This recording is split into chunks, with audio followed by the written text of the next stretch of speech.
welcome back YouTube to another video. Today we're doing bench presses, followed by some bench accessories. Mainly chest focused accessories, as opposed to bench focused accessories.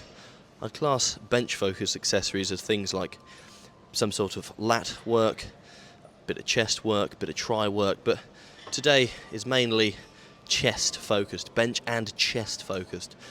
I've just worked up to a top set of 140 kilos for what did I do? I did 8 repetitions at RPE 7. Well, it would have been RPE 7 if I didn't fuck around. So I paused it, and I'm doing a promo for the hard body elbow sleeves today. And when I was down there, down and dirty in the pits of the bottom of the bench press, it's very gritty down there, it's very muddy and disgusting, it's like a swamp.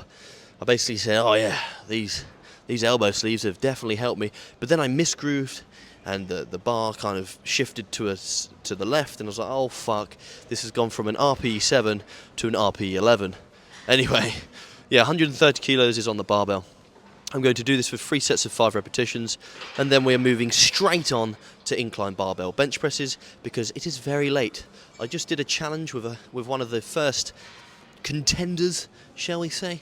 I'm giving away 4 pairs of hard body straps to anyone that approaches me and says Harry Squatter. I'm also very fucking awkward, so it will seem rather artificial when you view it on my... I might put it now, actually. I'm not too sure. I might put it at the end, or I might put it now. I'm not too sure. I might include it, but it will be on my Instagram and my TikTok. I seem very awkward and very artificial, but that is because I'm a very awkward and I am artificial. Very awkward person. So, yeah, I mean, it is what it is. I'll get more confident as time goes on. The bigger I grow, the more giveaways I'll do, and the easier it will come to me in terms of, like, naturally chatting to someone about the giveaway and off the top of my head, as opposed to kind of standing there awkwardly and being like, oh, what do I fucking say? I'm now interacting with someone, not just a camera. Oh, fuck, I'm going to have a panic attack. I'm going to lose my job. Anyway, enough chatting shit. Let's just get on with it, shall we?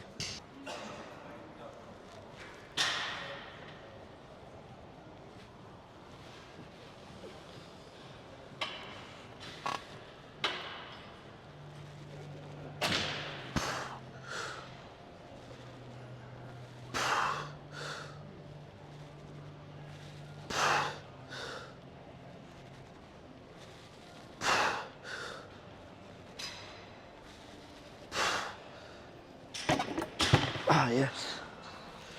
This has actually been a very good start to the program. It's been a very good start. I'm enjoying it so far. Back to the roots of when I used to powerlift religiously, but now I'm kind of mixing it with elements of powerlifting because I want to get the most out of my strength and not worry too much about excuse me, still suffering a little bit from the flu/norovirus I had. Like I was saying, yeah, bodybuilding kind of stuff. We are going to have a close shot, a real nice close and personal one of which gives you a hug and keeps you nice and warm, and a far cold one that makes you feel isolated and sad.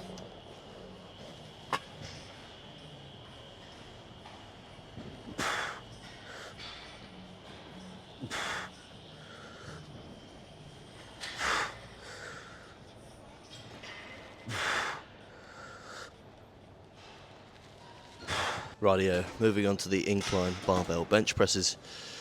My favourite, well, actually no, this is not my favourite. This is one of my favourites. My favourite in terms of like chest accessory exercises and bench accessory exercises is, it may be a weird one to you, but weighted dips. Weighted dips is by far my favourite. Not like dominantly chest exercise, not dominantly carrying over to the bench press, but in terms of like strength development for the chest, the tris and the shoulders, and even the back, even the scapula and the rhomboids, etc. It is one of my favourite exercises out of all exercises I perform. Weighted pull-ups is definitely in there as well, and the weighted pull-up in itself, in terms of carryover to the bench press, is fantastic. So combine those two things together. I just separate them from days, so the weighted pull-up is on the back day and the weighted dip is on the chest day. I think that definitely mix and matches it pretty damn well. I've already lost my train of thought. Anyway, 100 kilos is loaded up on the barbell. this has been my top set of my incline bench presses for a little bit of time. I did go a bit heavier not so long ago. I went 110 kilos. I think it was 110 or 105. I'm pretty sure it was 110 kilos for 6 repetitions. But if I get this for an easy 8 repetitions, I'm going to throw on 120 kilos and try that for 6 repetitions at hopefully RPE 8. I do not want to go over the threshold. I do not want to go over that RPE. I do not want to end up accumulating unnecessary fatigue because it will impact the week after and the week after. And I've learnt that the hard way when programming, and I haven't been programming for too long, about a year now. I definitely understand how to program, but in terms of like restraining myself from deviating from the program, that is my weakness. So I need to make sure that if this feels right, I need to really analyze how I feel when I do this set to make sure that the next set, 120 kilos, isn't going to be too much of a load for me to hoist.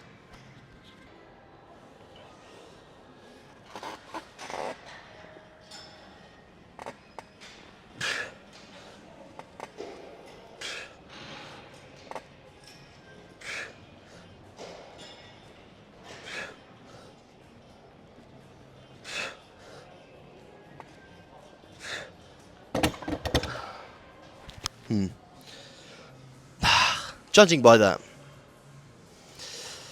that was probably a 10 to 12 repetitions set. I think I could get 120 kilos for between 4 and 5 repetitions underneath or at RPE 8. I think what I'm going to do is I'm going to slap on 120 kilos. And on the 3rd rep, determine whether or not I'm going to do 4, 5 or 6 repetitions. 120 kilos is loaded up on the barbell and ready to be tested. Because I've not gone to 120 kilos, well, I mean, since I can remember. Maybe I did it when I was younger and I tried it for a 1 rep max on the incline bench press. And when I say younger, I mean like 10, 15 years ago. Well, maybe not 15 years ago, that's a bit of an exaggeration, but about 10 years ago, when I used to fuck around and I didn't program my workouts, I just come in and maxed every session, which is terrible for accumulating fatigue and ending up regressing in terms of strength and muscle. Because if you just keep stacking on those AMRAP sessions, you're just going to end up burning yourself out. You're going to burn your central nervous system out. You're going to go in the next week, you're going to lift up a weight that's supposed to be a working set, and you're going to think, fucking hell, why does this feel so heavy? Oh, I don't know. Maybe it's because you just did 4 fucking weeks of AMRAP and your body's telling you to fucking stop it, but you're not, and you're not recovering enough. Combine that with shit sleep, shit nutrition, and not enough water. You know, when I was younger, I used to do all those things, and I wondered, why does my usual 8 repetition feel so fucking heavy? And yeah, anyway, I'm going on some tangent now. Yeah, so let's test this out, shall we? This is the first time going above, well, 110 kilos in years. On the incline, that is.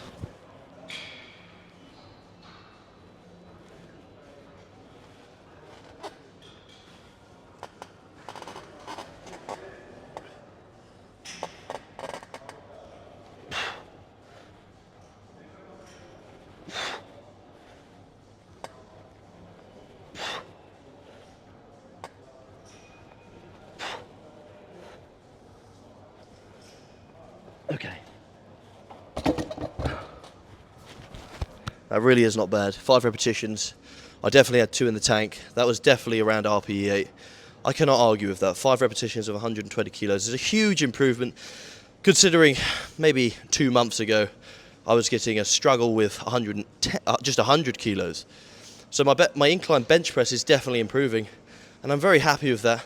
I just need to make sure that I don't get carried away and end up ego lifting, trying out 1 rep maxes or AMRAP maxes, just sticking to the program, sticking to the RPE, and seeing it work like a brush on a canvas. I was going to do dips, but then I realised I don't have a lot of time. It's 10:15 p.m, not 10:45 a.m, quarter to 10 p.m. That is 9 o'clock is usually I'm in bed by 9 and asleep by 10. I'm very tired. My eyes are sinking to the back of my head at this point, and I think I've already started REM sleep. I don't really know where I am. Pec deck. Let's just smash on with it, shall we? I've got 73 kilo loaded up for personal records, so that way I can look back at my YouTube videos and not just reply to your beautiful comments, but memorize what I did so the next week I can carry on. Dips I'll do on a separate accessory day. I don't mind doing that. In fact, I might go to the local calisthenics park in a different town. To the local, that doesn't make sense. I mean, it's fairly local to me, and do my calisthenic exercises there, minus pull-ups, because I'll be doing pull-ups tomorrow. Weighted pull-ups, because I'll have a lot more time on my hands. But where I do the mid-shifts this year, which is changing. It's changing. I'm going on permanent earlies as of next month, February. So I'll have a consistent... it's going to be fantastic. I'll be consistently posting at the same time, or training at the same time, and going to sleep at the same time, and eating at the same time. It's going to be so damn good, and some of you might think that's fucking boring. I like variety in my life. And yes, when it comes to food, I like variety. When it comes to exercises, I like variety. When it comes to supplementary lifts, both assistance and supplementary lifts, exercises, I already said it, I like variety. I like variety in a lot of things, but when it comes to like my daily routine, the thing that chugs the engine on, the rituals and things like that, I like them in order, because then it just keeps the day flowing. You know, it's like when one cog starts to spin the other way, all the other cogs start to fall down with it. And that's what I felt like for a good year and a half doing these shift patterns. But now that I'm on one shift pattern, that cog is just going to run in the same place as it should do. And that's not to say it's always going to run smooth. That cog might turn back momentarily here and there because of sickness or personal issues outside of myself. But that's just life for you. Anyway, let's just crack on, shall we? We're doing this for 3 sets of 10 repetitions, maybe 15 repetitions at most. It all depends. I just want a good stretch and a nice squeeze. Like I usually say, slow eccentric and quick concentric.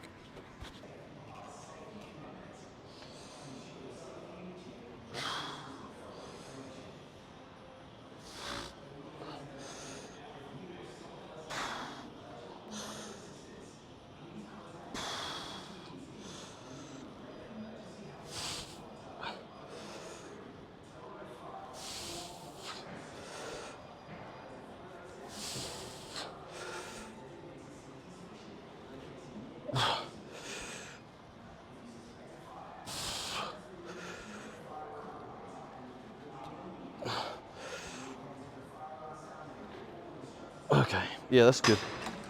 3 sets of 12 it is. That's the first set. I'm going to do 2 more. Obviously that totals to 3. Well done for stating the obvious, as I usually do, Ryan. I have a fantastic way of doing that. Or a consistent way of doing that. I'm pretty sure I'm more consistent with stating the obvious than I am sticking to a fucking exercise. Anyway, I'm going to do this, and then a couple of arm exercises, or maybe limit it to a tricep exercise and dumbbell overhead presses.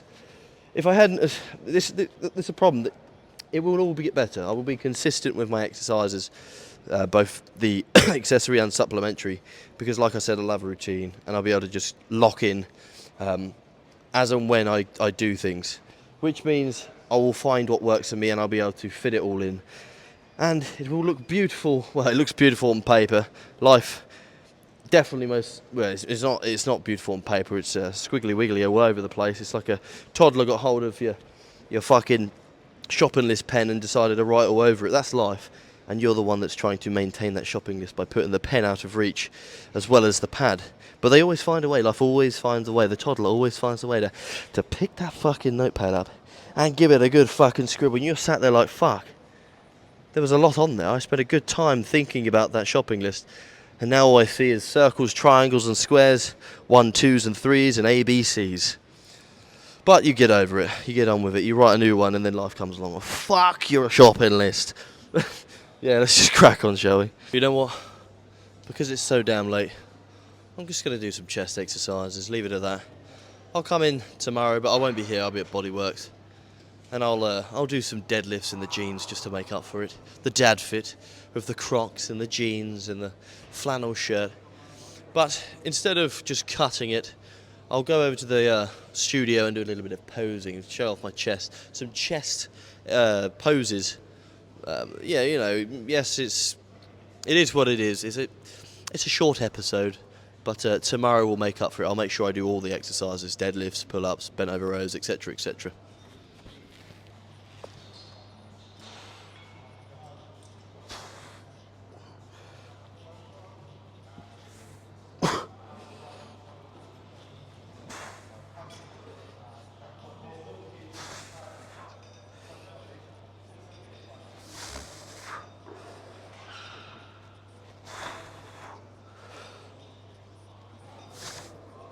Oh my. Okay.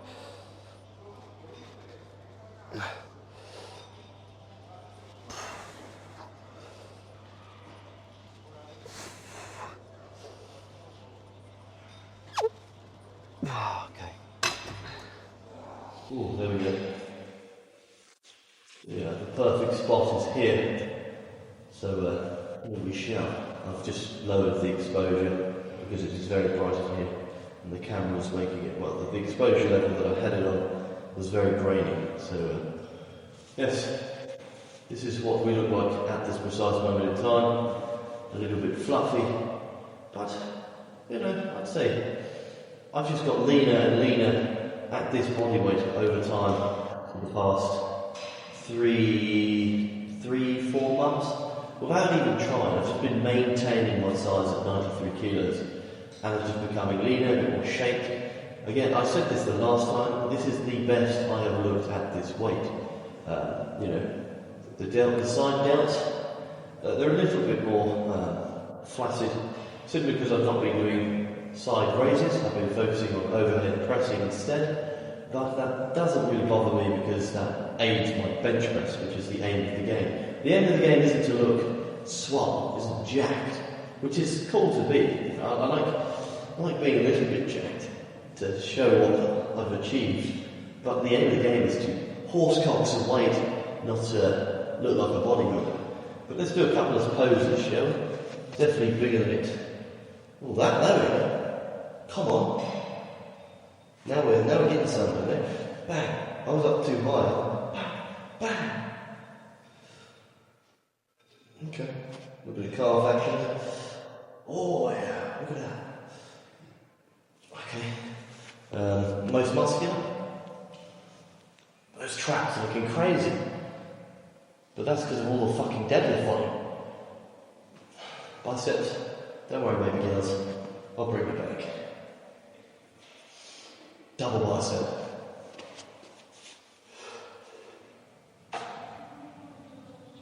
Yeah, definitely leaner.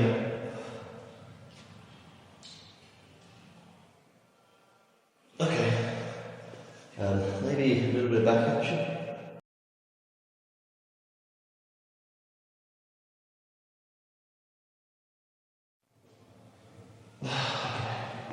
I've actually got some footage of back day that I did. I'm not sure if it's still there or not. I might delete it, but if it isn't, I'm going to edit it and I'll post it after this one. But yeah, a little bit of posing. Comment pose if you want to see me pose a little bit more. I'm not a poser. I don't like posing. It's not like something I want to master. But if it's something that you guys and girls want to see, because obviously my workouts are devoted to the squat, bench and deadlift. Although saying that, I'm probably going to implement the snatch and the clean and jerk, and some fun exercises like the Zercher deadlift, the Zercher squat. The other way around, really, squatting and deadlift. The Steinball squat, that is something I want to give a go. The Steinball squat, I'll put my t-shirt on there. I personally think that I could probably maybe do a 180 kilo Steinball squat. Steinball, I don't know if that's the correct way of pronouncing it. There we go, that should be a little bit better. Oh, ESN, this is what I take, by the way. Crank Pump Pro, because I don't consume caffeine. Caffeine gives me headaches, disrupts my sleep, and makes me feel groggy. It really does disrupt my energy levels. As soon as I stop drinking caffeine, my energy levels have panned out, I sleep a lot better, my overall mood has increased, like, in terms of, like, being happy and level and not cranky one moment and happy the next. Almost bipolar. But yeah, everything seems to have done, like, don't get me wrong, I do miss, like, this is a pre-workout, but a caffeine-free pre-workout. It has aminos, electrolytes and things like that. The t-shirt you can't buy because it's for the athletes. I'm an ESN athlete. That is why I have ESN supplements and an ESN t-shirt. You can use code RyanPrice for 10% off. If you use my code on, say, a product that is already 30% off, I will get some sort of commission from that. This is my pre-workout alongside a decaf coffee. I know, no caffeine, but it's just a lifestyle choice that I have made, and it's a lifestyle choice that has positively impacted me, and so I do not want to consume caffeine. I just don't have any benefit from it, and I have all negatives. What's the point of me consuming caffeine if it just hurts me more than it helps me?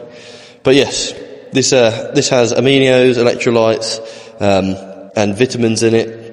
It's just got a bunch of stuff in it that help the pump. They definitely give me more of a pump. When I consume this, 30 grams is a serving, which is 2 scoops. I definitely get a better pump, and I definitely have more endurance for my top sets. I've noticed that when I consume this, my top sets are a lot easier to withstand, especially the higher rep ones. Pair this with the ultra pure creatine, and since then, my athletic performance has definitely increased. Obviously, what's the use of a pump if my aim isn't to get a pump, it's to sit at a certain RPE? It's still nice to feel the blood flow into those muscles.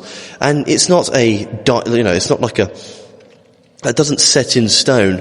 I can get this out of my hand now. It's not set in stone, that obviously if you get a pump then you're working the muscle. But it most definitely does indicate that you are working the muscle because the blood is going into that area. You'll feel a nice warm sensation, almost as if you're being hugged on the inside of your muscle. So it's nice to have that. It's nice to have that hint, that mild indication that you are working the muscle. And plus it just feels good. It just feels good. And it may be detrimental to powerlifters because you don't want a lower back pump when you're pushing out a bunch of squats. But it's not that sort of pump. It's not a saunas pump. It's not, what am I going on about? This is the end of the video. I hope you enjoyed. That's a wrap.